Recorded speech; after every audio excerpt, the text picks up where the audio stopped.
We have Guy Sterling, our local author, historian, and former reporter from the Star-Ledger, to thank for creating this series, pulling together all of the speakers, organizing it throughout the year, and we're looking forward to continuing that throughout 2016 in recognition of Newark's 350th anniversary. So now that I messed up the title of the series, I am going to read so I have it correctly. The title of Guy's book is The Famous, the Familiar, and the Forgotten, 350 Notable Newarkers.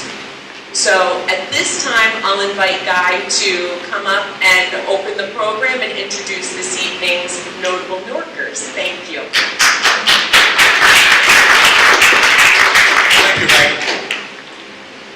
Our microphone's on, okay.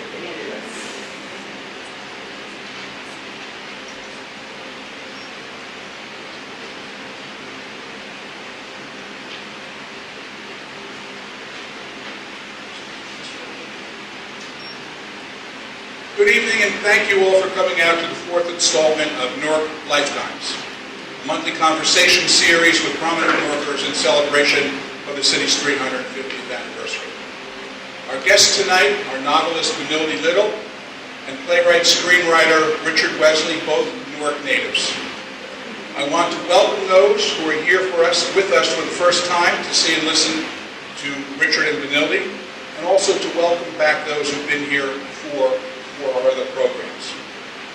I'm pleased to announce tonight that our next program has been scheduled for Thursday, May 12th, back in the Centennial Room downstairs, featuring our former mayors, Ken Gibson and Sharp James.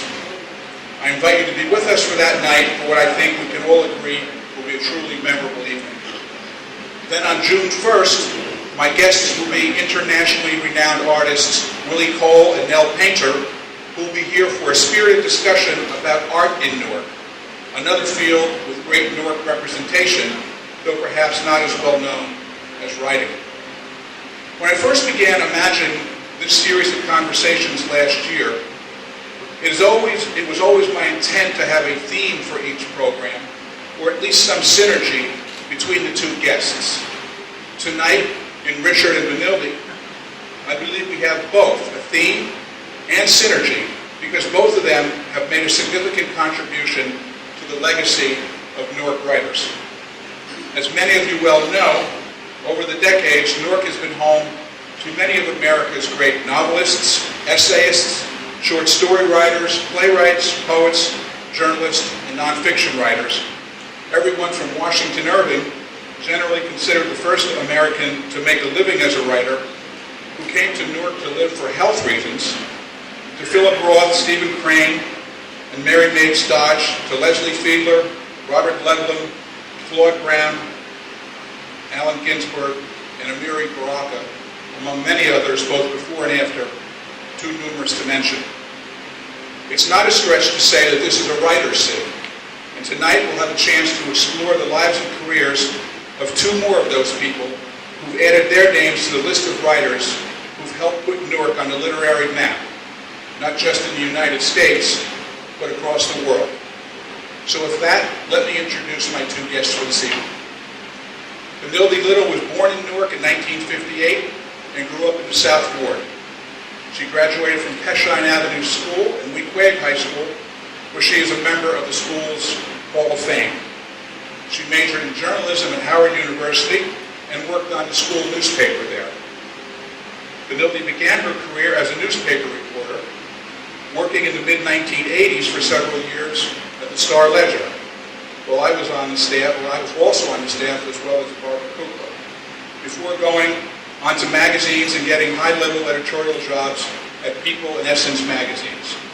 It was while working in New York that she felt she had something to offer the world of fiction and started writing novels, a decision that brought her great success and recognition from her first book, On, the first book being Good Hair. Her most recent book is a memoir. Today, she lives just up the road in Montclair with her husband and children. Please welcome to Newark Lifetimes, Benilde.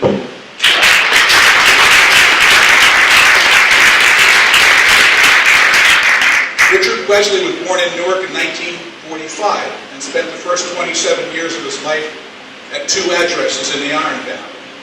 He went to Hawkins Street School and then Eastside High School, where he was inducted into the school's alumni roster of Superior Merit, aka Hall of Fame, in 2008.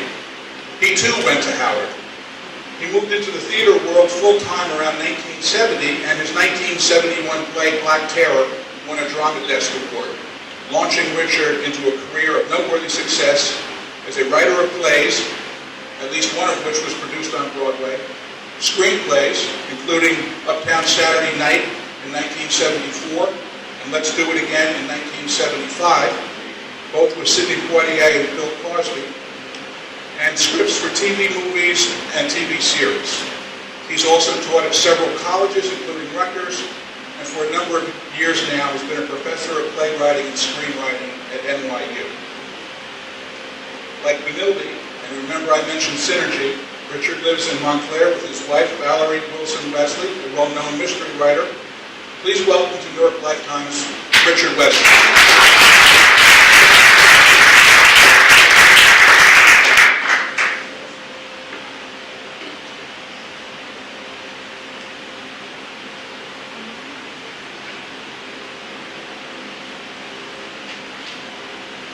So, we'll follow the same format we have in the past. I'll ask a series of questions, and our guests will respond, and at the end we'll open up the microphone for questions from the audience. The first question I'd like to ask, and I've had extensive conversations with each in advance of tonight's program. I'd like to talk, each of them to talk a little bit about the neighborhoods in which they grew up. I'd like to start with Richard, if I could. And while I noted in my introduction that Richard... Age before beauty.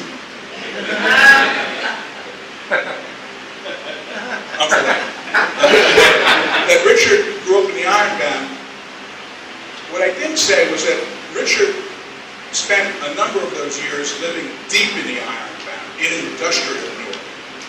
And he told me some great stories about growing up in that neighborhood, some of the things they used to, some of the so-called playgrounds that they used to have for their fun and games. And I'd like for Richard to start off our program tonight talking a little bit about the Newark that he grew up in on Chapel Street in very industrial Newark.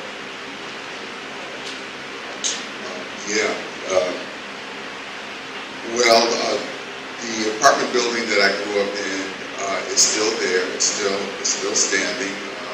98 and 100 Chapel. It's a 3-story, 12-family wood frame structure. And in my time, it was surrounded on 3 sides by factories. Right behind us was a subsidiary of United States Steel, and then a set of railroad tracks. Down the street to the north would have been a number of different kinds of factories. To this day, I don't know what all of them were doing. And I know across the street was Barth Smelting Works. And where my father worked, 2 blocks over on Lister Avenue and down, just across the railroad tracks was Sherwin-Williams Paint, and next to Sherwin-Williams Paint was Benjamin Moore Paint, and then around was another chemical plant where the there's a recycling complex there now, and then next to that was Diamond Alkali, where we used to play pick-up stickball games in the lot. And I think I was telling you, those of us who still remember those days, we keep expecting to wake up and glowing in the dark. Because we were definitely, we didn't realize what we were playing in, but those chemicals were all around us, and there was a lot of stuff that was on the ground. We used to take sticks and things and scrape it out of the way to make room for the infield and stuff.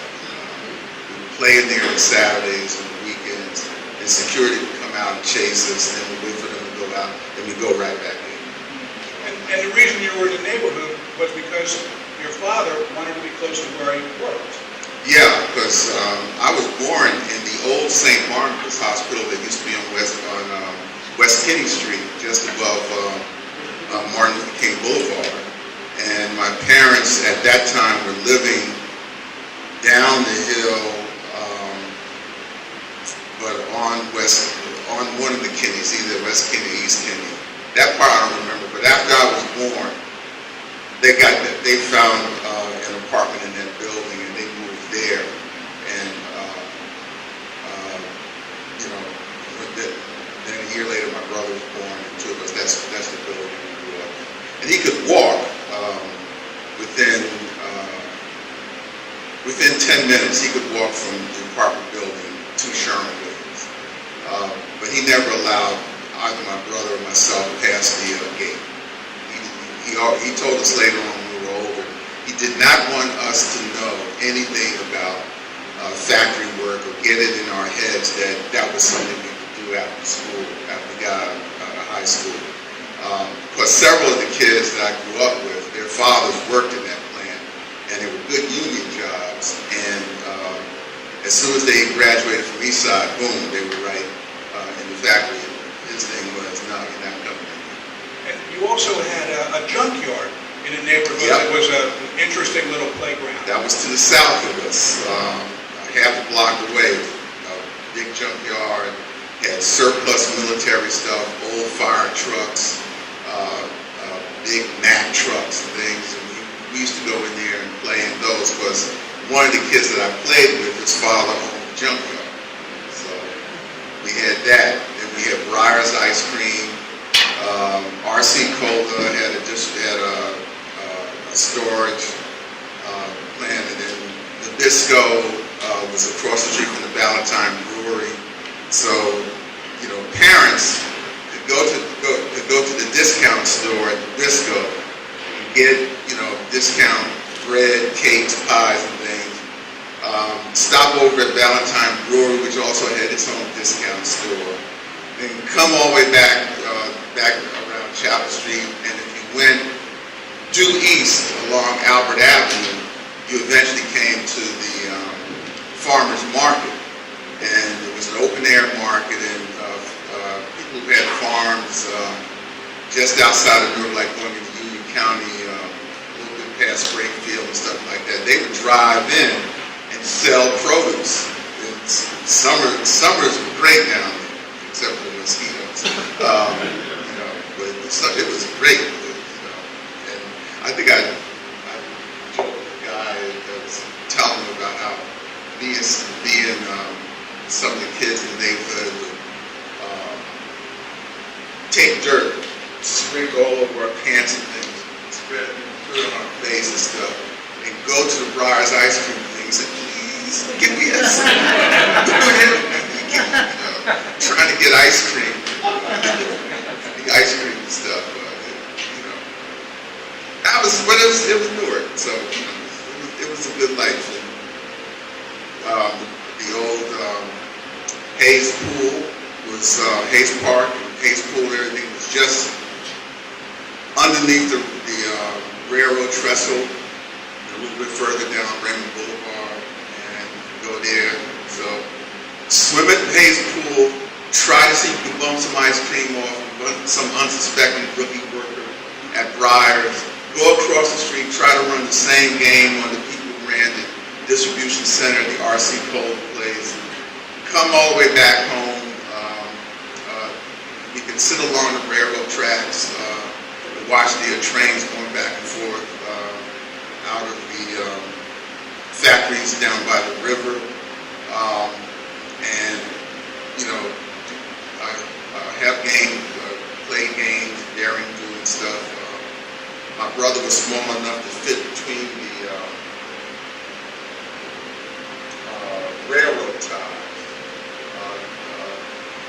I guess everyone here is from Newark, so if you come down Raymond Boulevard off of Pulaski Skyway, and you're coming down Raymond Boulevard into Newark. You go underneath a railroad trestle at one point before you get to the traffic light in Chapel. Well, that railroad trestle was very active when I was growing up, like 6, 7, 8, 9 years old. My brother was small enough that he could fit between the railroad ties, and on that trestle there's a big gully like this between all the ties. Leonard wanted to know what the underside of the diesel locomotive was like. And so he crawled in and was lying flat while the train was coming across. And I think we were both close to 50 years old before we told our mother that was what he used to do. Yeah, she was. Yeah, that's true. She really was. She was looking for the bell even then. He would lie there and look up, and it's only now that I realize, that sometimes when those trains park there, the engines, they would let all excess grease and stuff fall out. That's part of what those areas were for and everything. And then it could have been scalded or worse. But he used to lie up underneath there. Anyway, that was where I grew up. But let me describe your neighborhood, because obviously it was extreme contrast to Richard and Sydney. And different time as well. Well, you can tell he's a screenwriter, right? Because you could just see all of that. First of all, it's really nice to be here with you. These are the kinds of events that I could just see my parents, especially my mother, being in the audience, always. My neighborhood. So I grew up in Newark on 100th Street between Custer and Watson Avenues. So right behind Peshon Avenue School. And my parents bought their house in 1951. They were the first black people on the block, so that tells you how long ago that was. And I don't remember much about when the neighborhood was not black. I guess, by the time I sort of became aware of that kind of stuff, I was, I don't know, 7, 8, something like that. It was a great block. It was a real, old-fashioned block parties in and out of each other's houses. We didn't lock our doors. Ice cream man. My best friend was a guy named Louie, and I was 4 and he was 5 when they moved in, and we became best friends. His father was the head of the boys club, the West Side Boys Club, I think. Mr. Goolsby, Louie Goolsby Sr., was his dad. And Louie and I were always together. And, the boys would play in the street. My brothers, I had 2 older brothers who were super athletic. And there was a whole pack of boys, always, in our house, and the street, the playground across the street. There was a Peshon Avenue School playground. At one point, there was talk of closing Peshon because it became overcrowded. And my mother was really active in the school system here, in the streetway. Fought to have an extension put on, an annex, and also fought to have the street become a one-way. So the courtyard of that annex is named after my mother. My mother was Ms. PTA, so that was who I was, and kids would make fun of me, and they would make these marches like Ms. PTA, making fun of me, making fun of my mother, but through me. So that was kind of a pain. I used to take piano lessons, and I would practice. And the window would be up in the 2nd floor. So our house was a 2-family, so they would rent out the 1st floor, usually to a family member, or somebody who became a family member, and we had the top 2 floors. And so I practiced the piano, and the windows would be open, and the kids would be out front making fun of me and yelling up, and I don't know what the word was back then. It wasn't nerd, that's what it would be now. But I was not a nerd, just FYI. But, and so the neighborhood changed. I think we talked about that a lot. So when I started taking piano lessons, nobody was making fun of me. That's other people taking piano lessons too. But once the riots happened, my neighborhood sort of changed overnight, except for Louis. That was a tough time. My brothers were gone. They were away at college. And so all new people in the neighborhood who didn't know me, didn't know us. And, so I was bullied a lot after that. One of the things that struck me when I spoke with each of you was how important your education was to you in Newark. And a parallel that I saw was that Richard spoke about kind of a new wave of teachers who were coming into the school system post-Korean War. And some also new teachers who were coming from World War II. And Benilde was younger, but she talked about how there was a wave of teachers who came in from the Civil Rights era and Black Power era, where each of those new groups coming into a school system with some older established teachers who were very accomplished and very good really made for quite an education in high school, particularly in schools, particularly in high school. So, Benilde, why don't you start off and talk a little bit about Weequahic High School, your experiences there, the teachers you had, and also, I think each of you told me that you stayed in touch with teachers from your school system, your school days, for many years. And Richard just had mentioned before, and we spoke earlier this week, that just within the past couple of years, he had gone to a memorial service for his second grade teacher. So obviously their educations were very important to them in their development as writers. And I wonder if you could talk a little bit about that, each of you. It's so funny, I'm glad to hear that, because people think I'm kind of crazy that I remember all of my elementary school teachers and most of my high school teachers. As I said, my mother was really active in the PTA. She was, super, like so many parents, especially at that time, who believed that education was, the golden ticket.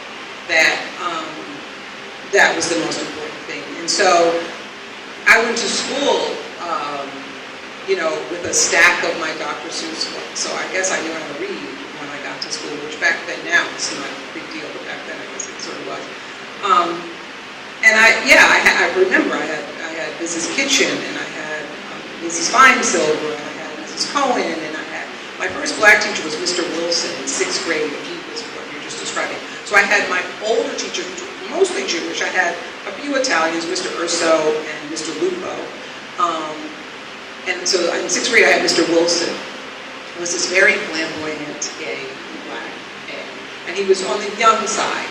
And he was just extra. He was just fantastic.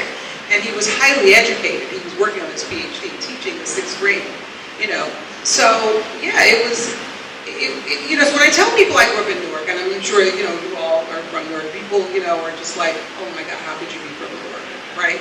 And it's like, you don't know anything about what it was like. And so Mrs. Duranda, who was my senior English teacher, maybe one of the reasons I became a writer, is still teaching in the school system. She's at University High. And she taught the 3 boys who became doctors. And she says, when they graduated, she said, you would have thought that I was their mother. I was crying so hard. And you had mentioned a little earlier that you were bullied, and at one point your mother had thought about you changing schools, but that was a decision you made consciously that you didn't want to do. Yeah, kind of cuckoo when I look back on it, since I was being threatened sort of daily.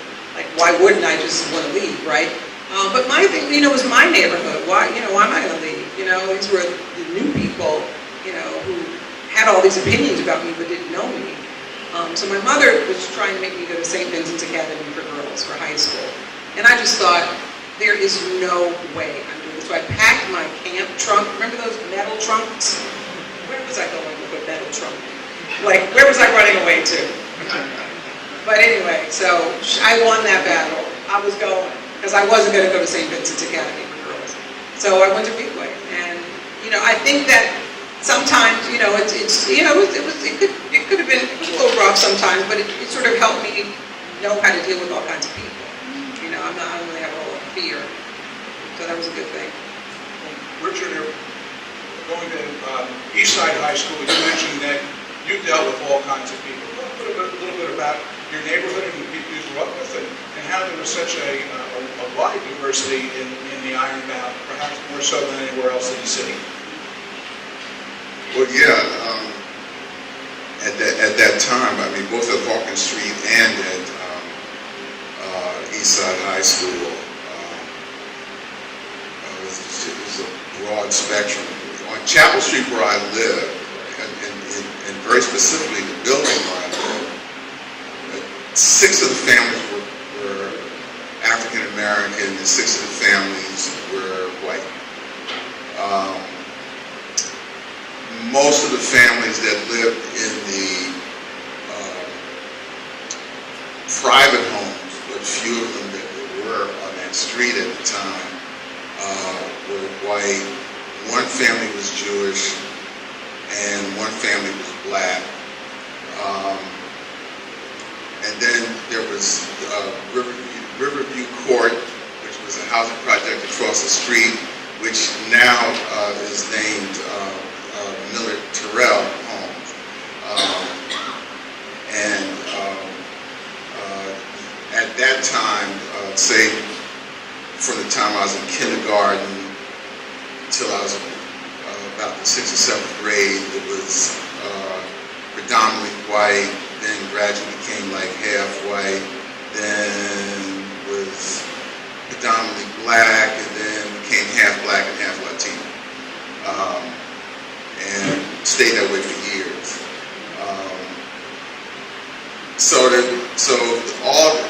Everyone's kids just pouring into Hawkins Street. Hawkins Street School was about 35% African American.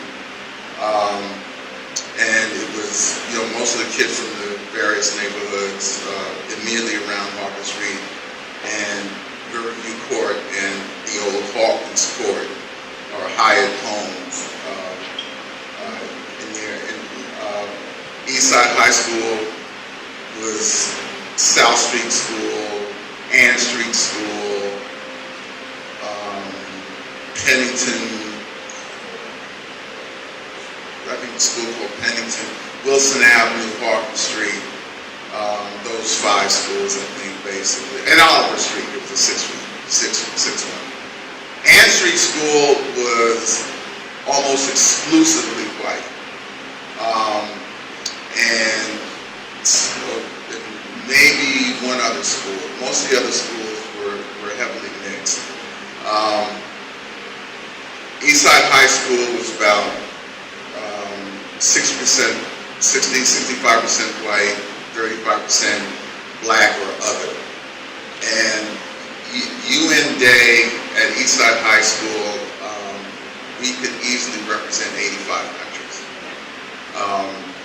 By the time I was a senior, there was, I think we had our first Israeli students there. That was around the time when I graduated from Eastside. That was around the time when the first wave of Portuguese immigrants were moving into in larger numbers than ever before. So I was always used to being around people from all these different ethnic groups. Everybody down on Chapel Street, all the kids, we all wound up sleeping over each other's houses all the time. So all the mothers, they were the mothers of the entire neighborhood. And I guess I ran in all these different kinds of circles, but that immediate circle where I grew up was almost like the Our Gang comedy. Sort of like that, and we just, movable feast, going from house to house, apartment to apartment all the time, just groups of kids showing up and eating up everybody's food. So, you know, we knew the mothers very well. We did not know each other's fathers very well. Generally, the fathers at that time were men who you saw going to work in the morning. They came home starting around 3 o'clock in the afternoon, right around the same time we got out of school. They generally grunted at you, you know, hi, Mr. Guzikowski, that kind of, hello, Mr. Murrin, you kids watch yourselves. A door would slam and they would disappear until the next morning and stuff. My dad was no different.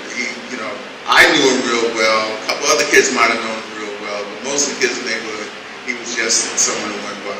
So we all, but it's just UN Day. I want to ask you about your parents in a second, but you talked a little bit about this new wave of teachers that was coming into the school system from World War II and the Korean War, and you had mentioned to me that one of the most important teachers that you had in high school, one of the best teachers, had been a medic at Iwo Jima. Yes, Mr. Singer. Yes. And these people were important in your development. Yeah. Mr. Singer, he was civics. He was one of the civics teachers. I had two, and what I remember about him was very quiet, very soft-spoken guy. And it wasn't until around the time I was getting ready to graduate that I found out. I think it was, I can't remember how I found it out, but he was a medic in the Marine Corps, and he landed first wave at Iwo Jima. And was in country almost the entire time that the Marines were engaged. He was not evacuated with his unit because some of the other units were so shot up they needed, replacements immediately. So he wound up staying, and you would never ever have known it.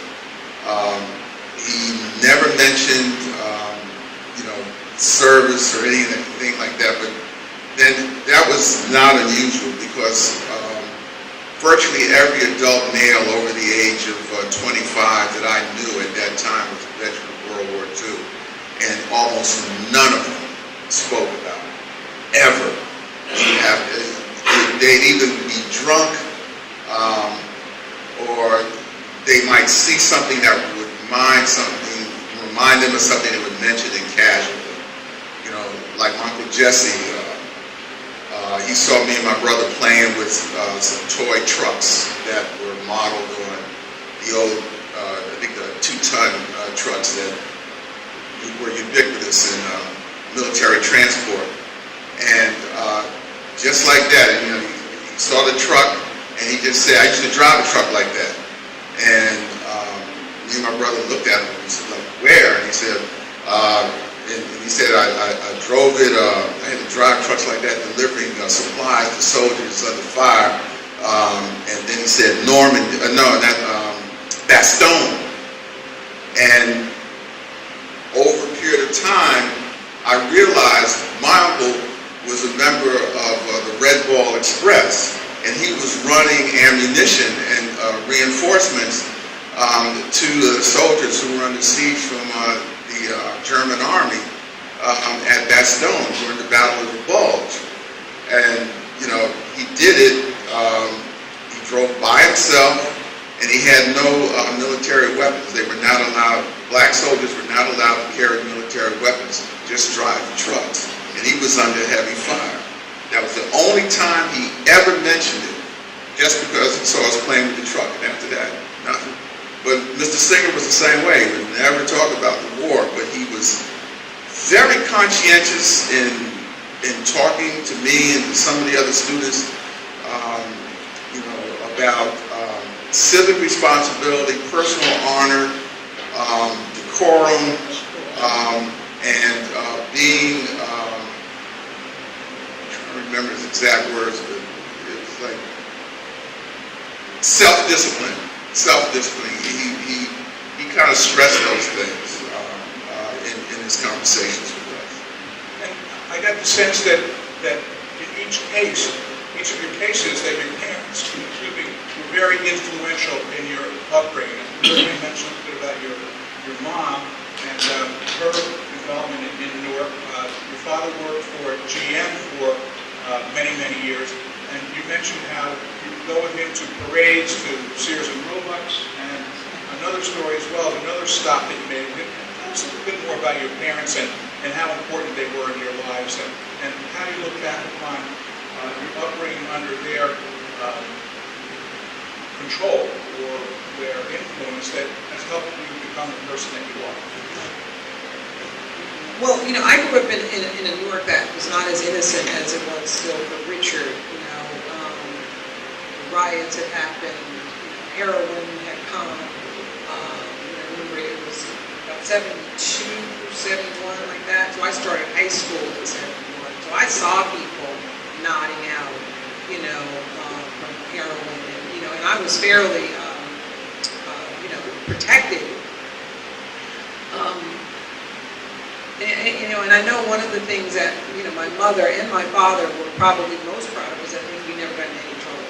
My brothers were older than me, and they were really, out there in terms of, the sort of bad stuff that, could happen, was happening in the city, and, never anything. They kept us, my dad and my mother were both Boy Scout leaders, Boy Scout meetings in the basement. So it was sort of like growing up in Mayberry in the middle of the hood, even though it didn't feel like that, it didn't look like that, the hood, I mean. My mom died 7 years ago. One of her Boy Scouts came up from Washington, D.C. to come to her, on his enlistment. But your dad used to take you on some of his trips. Oh, my dad. So on Saturdays, I'd spend with my dad. Probably my mother just was like, get her out of the house. Because my brothers are 5 and 7 years older than me. So they're off. I was kind of what they used to call a menopause baby. So, I came later in their lives. And so, my dad would get in the car, we'd drive around. He loved to just drive around. And, he loved me. They both did. And so we would go to Sears. Remember Sears on, what was that, Elizabeth Avenue? So we'd go there, we'd get the roasted peanuts. That's what he liked. And then we'd go to his numbers runner's house, which was like right up from like West Bigelow, somewhere over there by West Running, one of those, up not far from where Sears was, but up the hill. And his name was Mr. Cheatham. That was his real name, Mr. Cheatham. And Mr. Cheatham and his wife were older people, older black people, very, nicely laid, nice house. And they had these birds, and they would just let these birds fly. They wouldn't have them in the cage. And I was terrified. To this day, I don't really like, birds, certainly not in clothes. And, I'm doing this, and, my father's dealing with Mr. Cheatham and trying to deal with, how count his money. We would go to Valley Fair, and I would get a doll. I was a Barbie girl. I was obsessed with dolls. But your parents, and correct me if I'm wrong here, your parents, like Richard's parents, they wanted something better for you than they did. Oh, and they were, I don't know how insistent they were on it, but it was a given that you were going to do better in this world than they did, and that was the mentality that you grew up with. Oh, definitely. I mean, we were always going somewhere. We always went on family trips in the summer. We would always go to the beach in the summer. Every weekend we were somewhere. We'd go to Lake Apacon every Sunday. Remember Lake Apacon? And we'd spend 2 weeks down the shore to, what's that? World's Fair, the World's Fair. So we went to the one in Queens, and we drove to the one in Montreal, and we were down here. Me and Eddie Brower, I don't know if you all know Gladys Brower, but they lived around the corner. My mother and Gladys were friends, and Eddie and I were the same age, and one of the other kids, and my brother was the same age. And we would come to museum classes down here on Saturdays. Oh my God, I'd be bored out of my mind. And I would say to my mother, why do I have to do that? And she would say, culture. I don't know that my mother even knew what that meant, okay? But she thought that was important, that hence the piano lessons, and then dance lessons and all of that. Yeah, she definitely had a plan, you know, and I think she was really smart in that way. Well, I think she was really smart in a lot of ways, but in her thinking was that exposure was the key, that you had to expose children to all kinds of things. And because of that, they were going to make always great choices, but they would have choices. They would understand that they have choices. Like Richard's talking with his dad, like, don't get this factory into your head because it's not going to happen. I was going to mention that because with your dad and your parents, it was even more than that. You wouldn't get a factory job. You're going to college. Yeah, well, that information I got directly from my mother. My uncle, my father's brother Jesse, gave Leonard and I an electric train set, Lionel electric train set. I guess I was born on 5, and Len was then like 3. Anyway, I hadn't started kindergarten yet. That's really so yeah, I must have been 4, and Leonard was even younger than that. But anyway, by the time I started kindergarten, Leonard, being younger than me, wasn't going to school. So the big contest between the two of us was who could get finished with breakfast first and get the train set. Because whoever got to the transformer, control the train, you know. The problem was when I started kindergarten, I was in school for half a day. When I came home at 11:30, my younger brother had control of the transformer. So, and wouldn't let it go, you know. So one day, I'm going to school with my mother and everything, and I remember distinctly asking her, how long do I have to go to this school? And she said to me, you will be in school until you are 22. And that was, you know, and then she outlined it, grammar school, high school, college. And I knew from the time I was 5 years old that my destiny was that, grammar school, high school, college. And you were never going to get control of that And transformer. I never got control of that train set after that. Leonard kept control of it, and I had to get used to that. Taking second fiddle to my younger brother. So you mentioned to me, Richard, that in school you loved book reports, term papers, and research projects. Fiction you did for fun at home. When did you first start to think about a possibility that writing might be in your future as a career? When I was a junior in high school.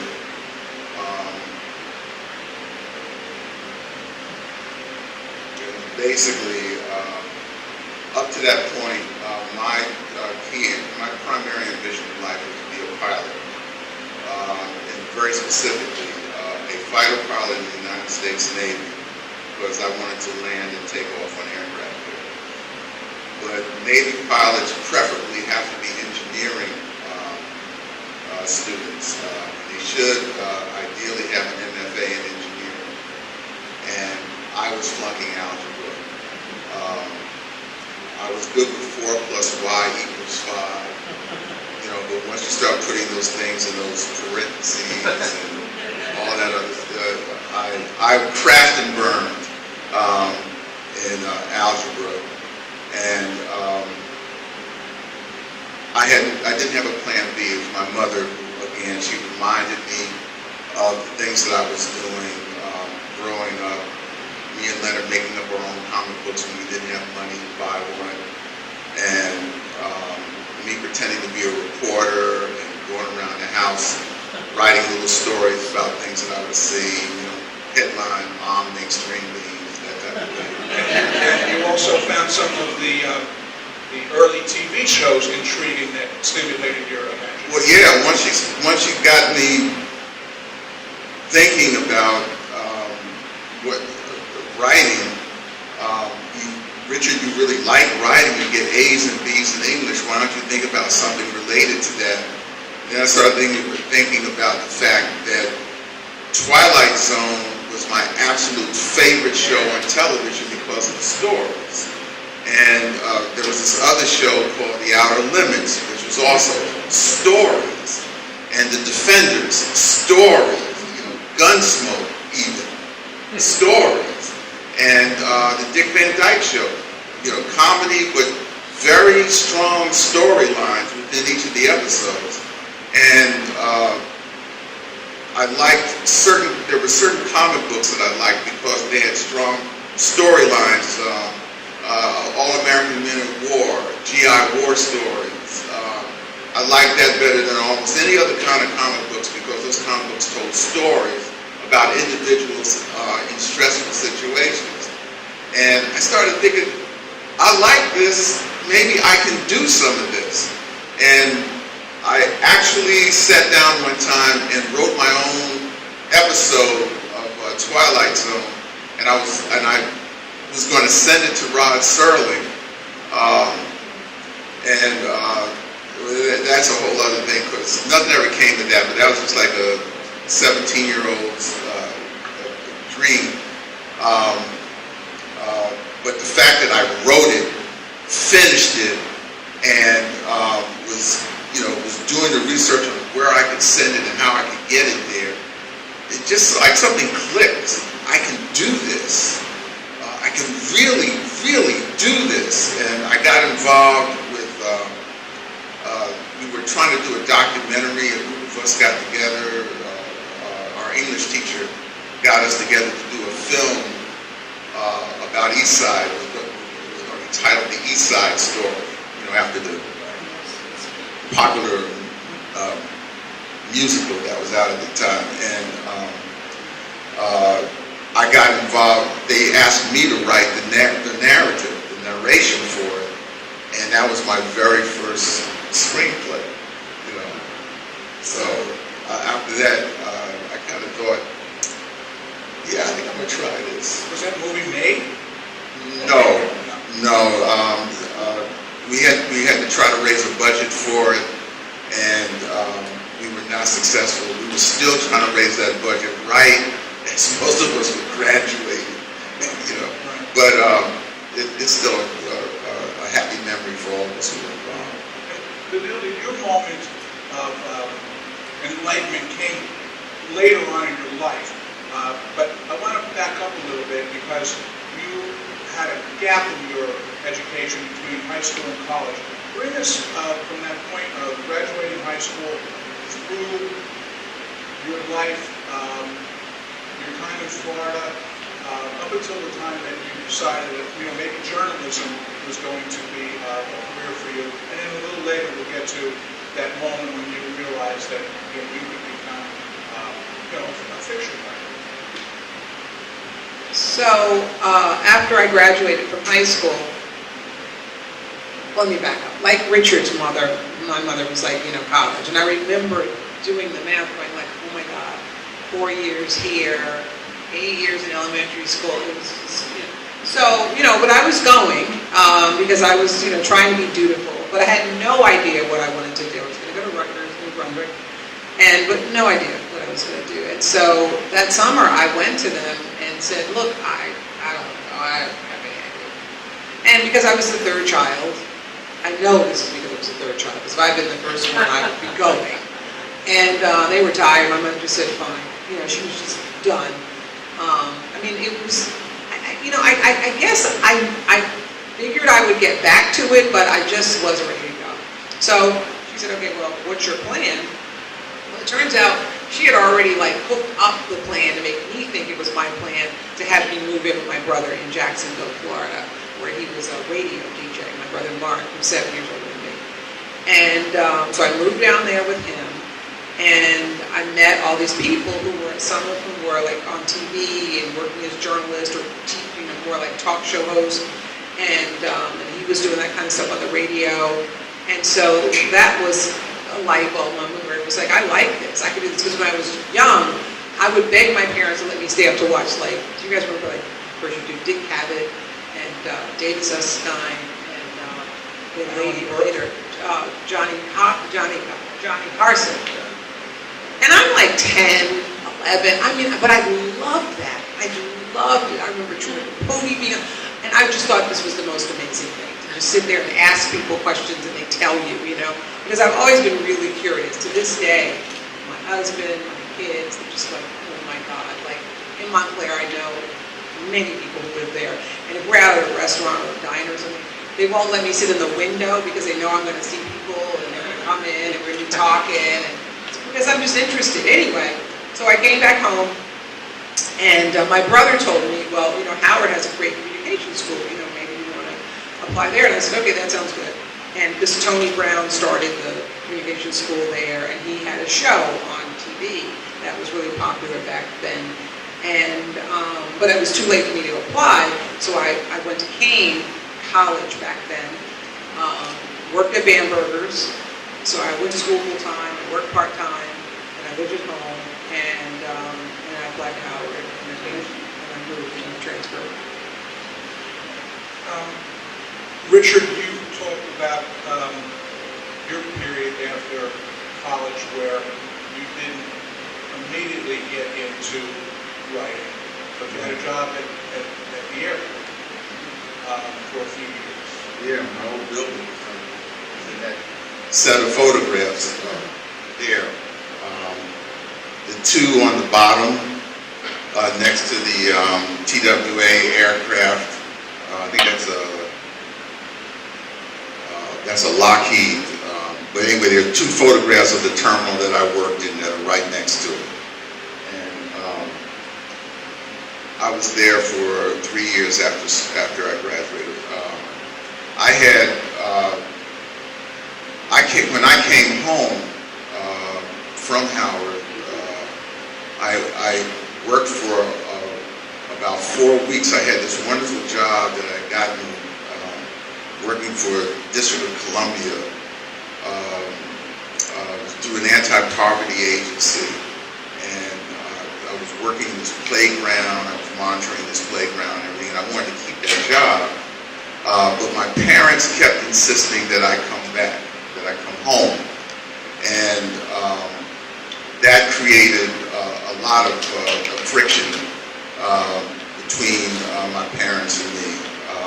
Because I finally I have my own apartment, I have my own salary and everything, and they kept insisting that I come back home. So I arrived back in Newark in late June of 1967, and about 2.5 weeks, 3 weeks after I got back was when the riot happened. And it was right around that period of time that I found out that the reason why they were pressing me to come back was my father was diagnosed with terminal cancer from all the years that he smoked, worked at the shipyard in Bayonne, building turrets for warships and breathing in asbestos, and then taking on a job for 25 or 22 years at Sherwin-Williams working in the paint factory and all of that. So anyway, I had to get a job, and the Urban League had just worked out a covenant with United Airlines so that black people could be hired for the first time as ticket and reservations agents. We could actually work on the counter rather than, just janitorial services and things like that, or working on the baggage line. And so I was one of the first black TNR personnel that United had at Newark, and I actually stayed there for 3 years. And then from there, I joined the Writers' Workshop. One of my classmates at Howard, someone who graduated a couple years ahead of me, was working with a theater company in Harlem, and he told me about the Writers' Workshop, and I said, yeah, okay, I want to find out, because I knew the guy who was running it. I knew of him professionally, Ed Bullins, and so I wanted to study with Ed Bullins. It's like going to graduate school, and so I was working swing shifts at Newark, and then sometimes, especially when when I worked the midnight shift. I'd get off at 7 o'clock in the morning, take an express bus from Newark Airport straight to Manhattan, hop the subway, go up to Harlem in time for the 9 o'clock workshop to start. Why 9 a.m. on a Saturday morning, you ask? Ed Bullen said, anyone who's willing to get up on Saturday morning and come to a writer's workshop at 9 o'clock in the morning is serious.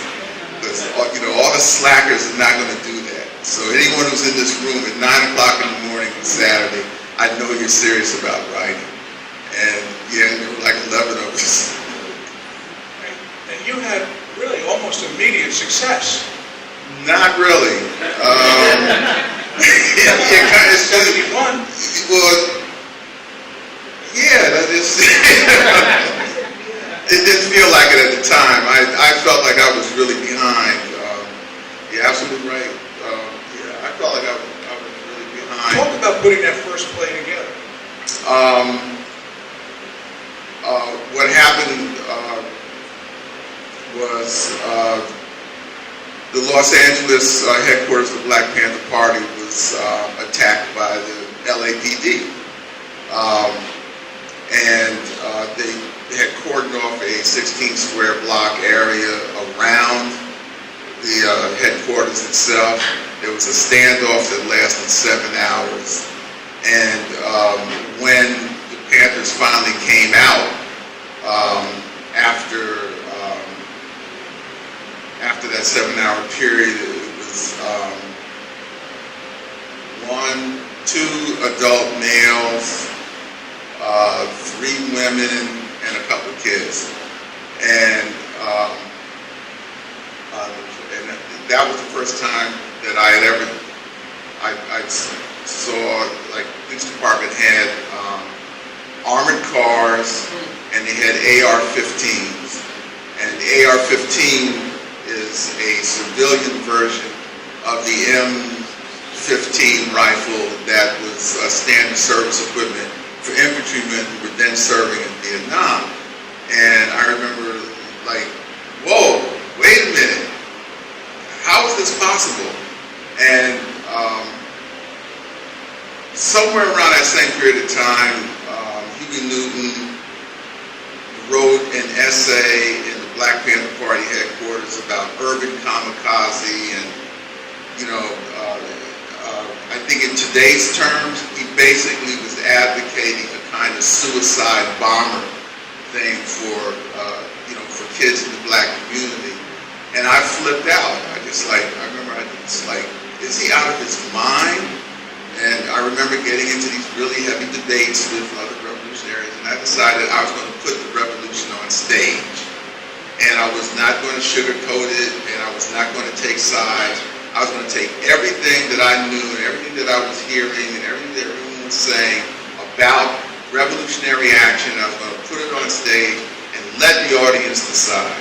The play was originally, I had envisioned the play playing primarily in rooms like this, in places like Harlem and the old 33 Sterling Street address that Amiri had for Spirit House. It was mostly black audiences. Okay, you want the revolution? Here's the revolution. This is what you have to do. This is what revolutionary action is really all about. This is what the ideology is saying. Now, let us, the people, decide what we're going to do and what we're not going to do. And Joe Papp was after Ed Bullens to bring a play down to the Public Theater. And Ed was the writer in residence at the New Lafayette in Harlem.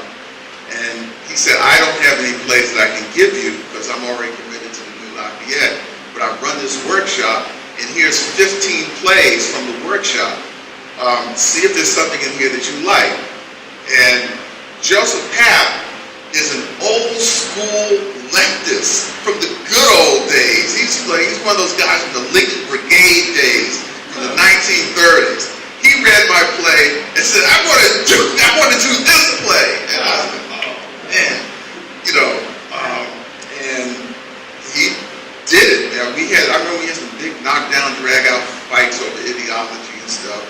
And I cursed him out and stormed out the room, and I thought my career was over before it began.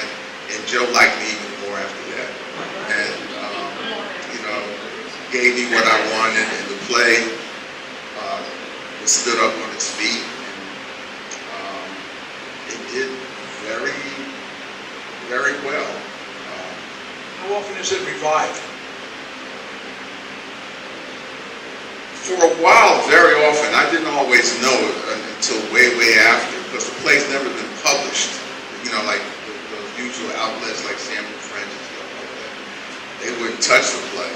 But there were these surreptitious copies of the play that sort of made its way around to different places. And I would find out after the fact that the play was performed. It's published now in that anthology of mine that just came. I put it in that one, but prior to that it had never been published. I know that it was performed by members of the ANC in South Africa during the struggle against apartheid. It was performed in Haiti, translated into Creole, and performed in Haiti at the height of Papa Doc reign as a dictator in Haiti, or Baby Doc rather, not Papa Doc, his son's reign as a dictator, and it's been performed during the time of the Baader-Meinhof game in West Germany, in old West Germany, during the 1970s as well. So it's been. I think there was even a performance of it in Red China at one time too. And in 5 years after that, you're on Broadway with a play about Newark. Yeah, 6 years. Yes. 6 years later, I was on Broadway with Mighty Jansen, which is really that's like a hardcore Newark play. That's Newark. That really was. Benilde, you mentioned that your moment when the light bulb came on was past your time at the Star Ledger. You were there 3-4 years, right? Briefly just talk a little bit about your experience being a reporter here in Newark. So 50, 100 years from now, people are watching this on the tape, they'll get an idea of what the Star Ledger was like in the mid-'80s. Well, I have to give a shout out to Guy Sterling, because he was like a mega reporter. And for the young ones coming up, he would just tell us how to do it.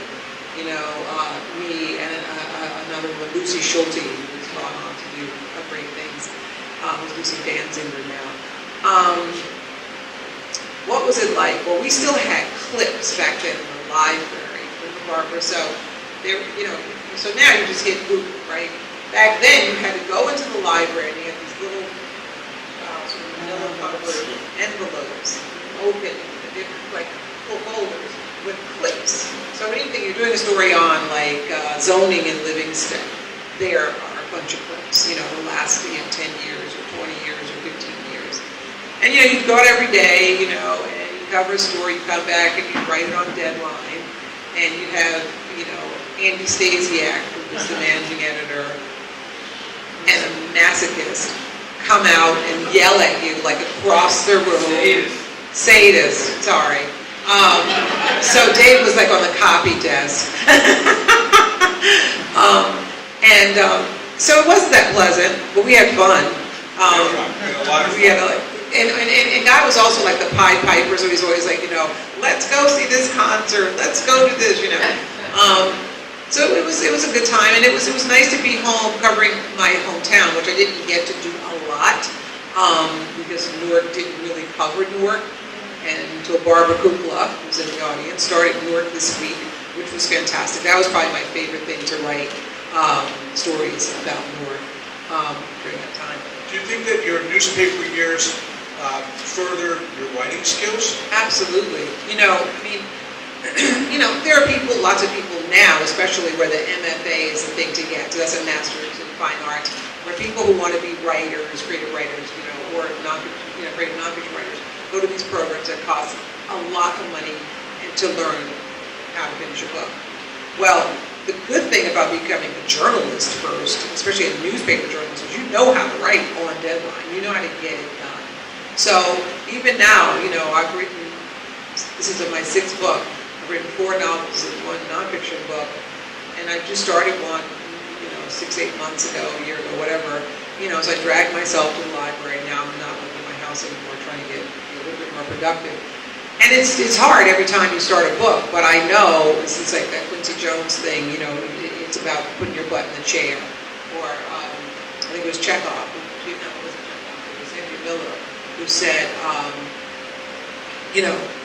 no excuses, just get it done. Just get it done. Don't wait for a muse, just get it done. And so having been a journalist first definitely helped me. And then, as I told you on the phone, when I went to People First, and I was doing a lot of stories on writers, and so I got to meet Judy Blume. And back then, you spend a lot of time with the person. It wasn't like, newspaper, 2 hours, you quit it. You go out to dinner, you go to the house, you spend another day. And I just loved her, and I loved her way of going through the world. It felt very familiar to me. She would cry like every 5 minutes, which is what I did. And everything like moved her, everything like, touched her, and that's, how I was, which is another thing I got bullied all the time because they said I was a big crybaby, and you can't show weakness.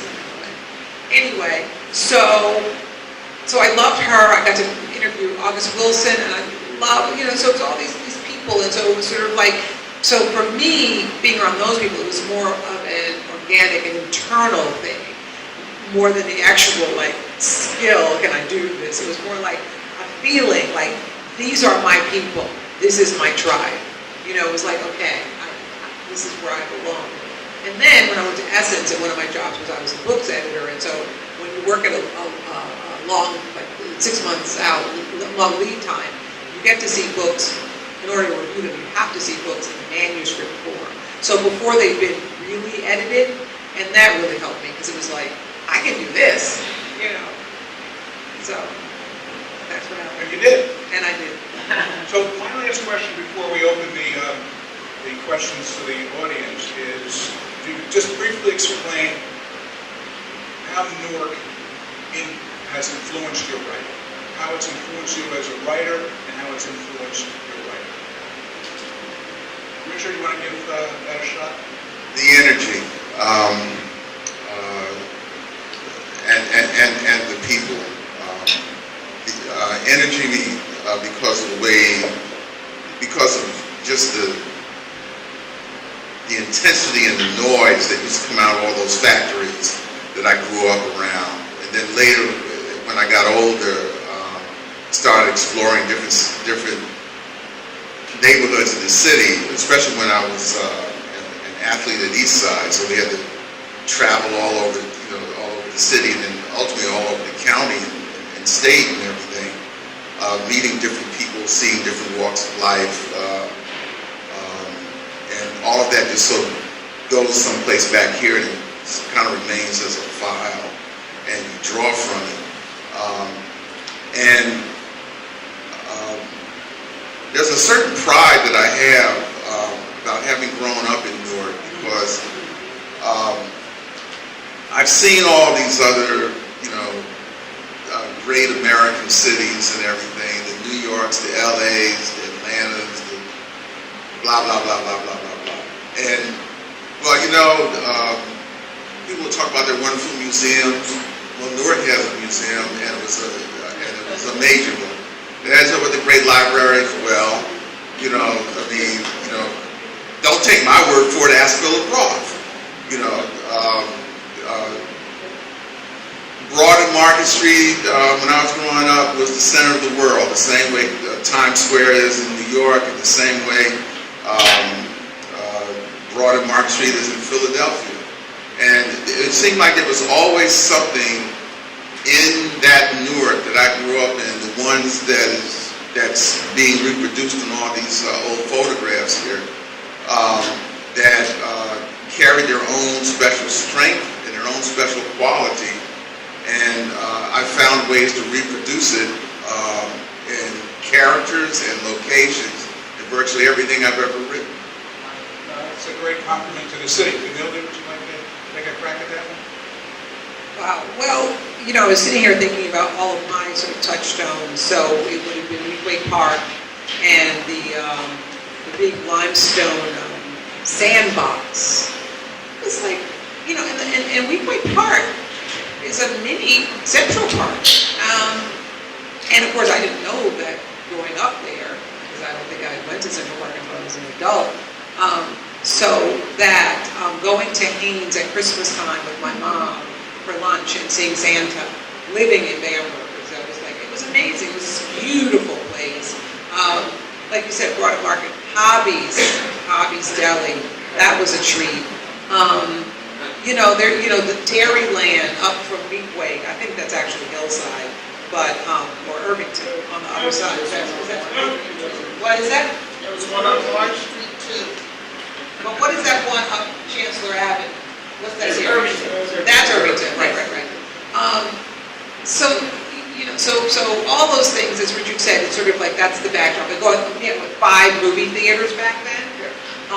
So going to the movies all the time, going to try to get in to see I Am a Sterile Cuckoo.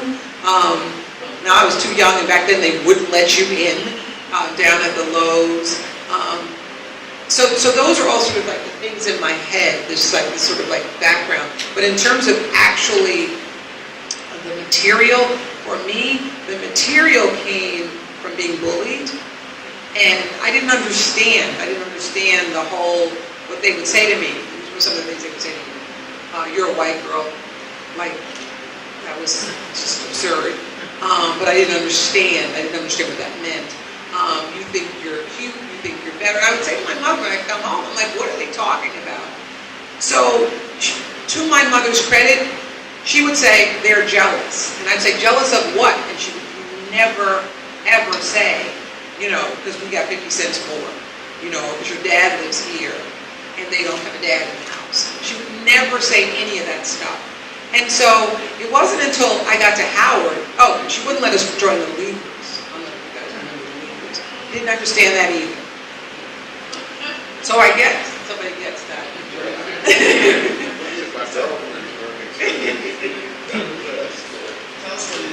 So I will. I'm going to get there in a second. So I'm going to get to the Leaguers. So I get to Howard, and it's like a light goes on. Like, wow, there's like this class strata among black folks. I had no idea. And then it was the ding, ding, ding with the jealousy piece. And then it was the ding, ding, ding with my mother saying, we're not joining the Leaguers because the Leaguers were snooty, at least in her view. And what was interesting about my mother was that she was very much a striver, but she thought they were snobs. It was different between being a striver and wanting your kids to have an education, but different than being, looking down on other folks. So I get to Howard, and it's like,